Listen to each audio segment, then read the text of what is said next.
از ادعای حاکمیت ملی تا سخن از بیخبری، طالبان میگویند که از آمدن و سکونت ایمن الظواهری در کابل خبر نداشتیم. تلاش مشروعیت جهانی زیر سایه کشته شدن الظواهری، طالبان پس از کشته شدن رهبری القاعده زیر فشار قرار گرفتند.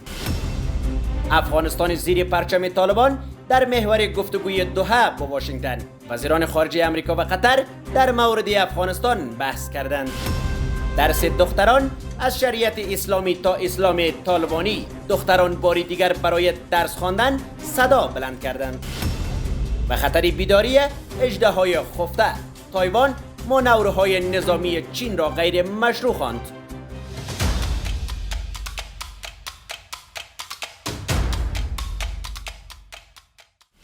با درود و وقتتان بخیر. به سرویس خبری ساعت 10 شب از آماج نیوز خوش آمدید. پس از نزدیک به یک هفته از تایید کشته شدن ایمن الظواهری رهبر القاعده در کابل، طالبان در واکنش به این خبر از حضور الظواهری ابراز بیخبری نموده و گفتند امارت اسلامی افغانستان از ورود و اقامت ایمن الظواهری در اینجا اطلاعی ندارد.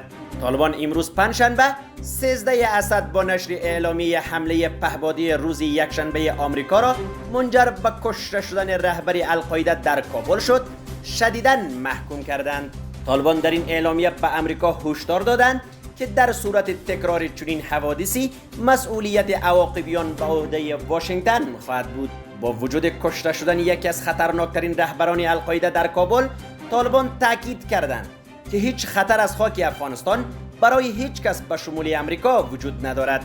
طالبان بار دیگر ایالات متحده آمریکا را متهم به تعهد شکنی کرده و گفتند آمریکایی ها همه اصول بین المللی را زیر پا گذاشته و ظلم کردند. این در حالی است که با کشته شدن رهبر القاعده در خاک افغانستان، آنتونی بلینکن وزیر خارجه آمریکا در اعلامیه گفته بود که طالبان با جا دادن الظواهری در افغانستان توافقنامه دوحه را نقض فاحش کردند. ایمن الظواهری رهبر شبکه القاعده در حمله هواپیمای بدون سرنشین آمریکایی در کابل، طالبان به شدت تحت فشار قرار گرفتند. المانیتور افزوده که مدت زیاد گمان میرفت که الظواهری اگر هنوز هم زنده است اما نفوذ کمتری در میان شبکه‌های جهادی جهان دارد. بر اساس این گزارش، در حالی که سازمان اطلاعات مرکزی آمریکا این عملیات را رهبری می‌کرد، در این حمله از نوع موشک هلفایر که بروی پهپاد نصب شده بود به سمت الظواهری که در بالکن خانه‌اش ایستاده بود پرتاب شده است. المانیتور به نقل از یک منبع محلی در کابل نوشته محلی که الظواهری در آن اقامت داشت نسبت به سال گذشته تردد مردم به ویژه زنان کمتر بوده و در عوض نیروهای طالبان در هر گوشه مستقر بوده و ایست بازرسی ایجاد کرده بودند.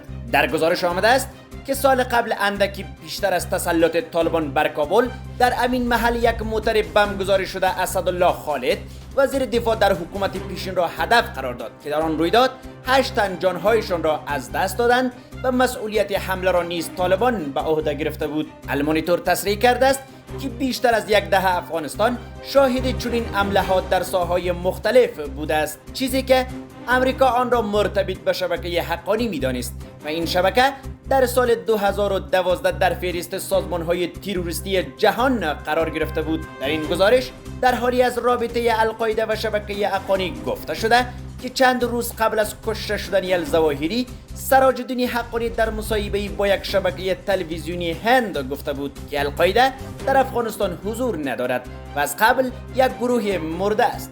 باید یادآور شد که رهبر شبکه القاعده از اثر حمله پهپادهای آمریکایی روز یکشنبه هفته جاری در کابل کشته شد.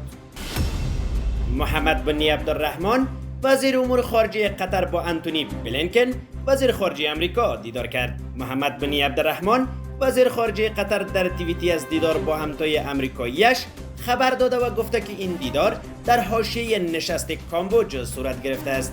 وزیر خارجه قطر هرچند جزئیات بیشتری در مورد این دیدار ارائه نکرده، اما گفته است که در این دیدار آخرین تحولات برنامه هسته ایران و وضعیت افغانستان به بررسی گرفته شده است. این دیدار پس از کشته شدن رهبر القاعده در حمله هواپیمای بی سرنشین آمریکایی در کابل صورت گرفته است.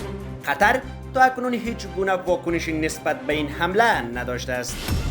شماری از بانوان معترض در اعتراض به ادامه بسته ماندن مکتب‌ها برای دختران بالاتر از صنف ششم و عدم حق اشتراک در آزمون کانکور گفتند که دختران باید شامل آزمون کانکور باشند. جنبش بانوان عدالتجو امروز پنجشنبه 13 اسد در اعلامیه‌ای گفتند از آنجا که روند ثبت نام و طی مراحل برای اشتراک در کانکور زمانگیر است، اگر محرومیت دختران از آزمون اجرا شود و ادامه پیدا کند تا 4 سال دیگر دختران به شکل نظاممند از ساختار آموزشی حذف خواهند شدند. آنان در این اعلامیه به بازگشایی مکتب‌ها تاکید کرد و خواهان حمایت فارغان دختر از صنف 12 برای اشتراک در این آزمون سرنوشت ساز شدند. به گفته آنان دلیل اصلی ترقی هر جامعه فرا گرفتن علم بوده و زنان به عنوان نیمی از پیکر جامعه حق دارند در توسعه کشور سهیم باشند. این در حالی است که با گذشت 320 روز از بسته ماندن مکتب‌های دختران در افغانستان،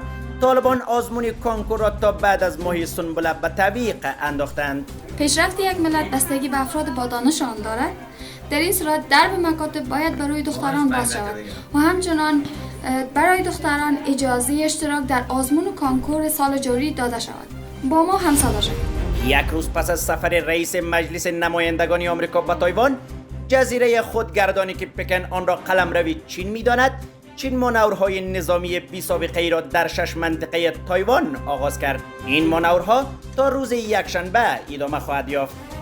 تایوان مانور نظامی چین را غیر مشروع و خلاف قوانین بین الملل می‌داند. تلویزیون دولتی چین گزارش داد که مانورهای نظامی آغاز شده و روز یکشنبه به پایان خواهد رسید. با گزارش این رسانه، مانورهای نظامی شامل شلیک مستقیم به آبها و حریم هوایی اطراف تایوان می شود.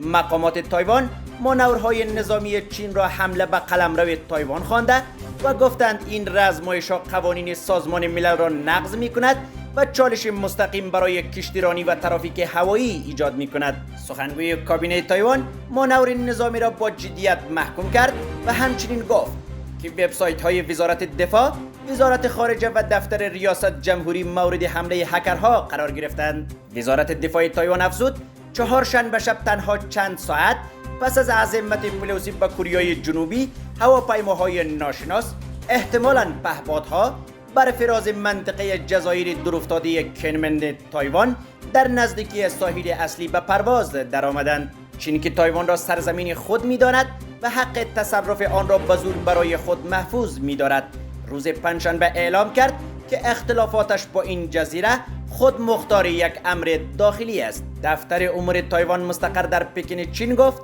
مجازات ما برای طرفداران استقلال تایوان معقول و قانونی است. پلوسی بالاترین مقام آمریکایی در 25 سال گذشته است که به تایوان سفر می‌کند. او دموکراسی تایوان را ستود و در توقف کوتاه خود گفت که همبستگی آمریکا با تایوان یک تعهد جدی است. او افزود که خشم چین نمیتواند رهبران جهان را از سفر به آنجا باز دارد.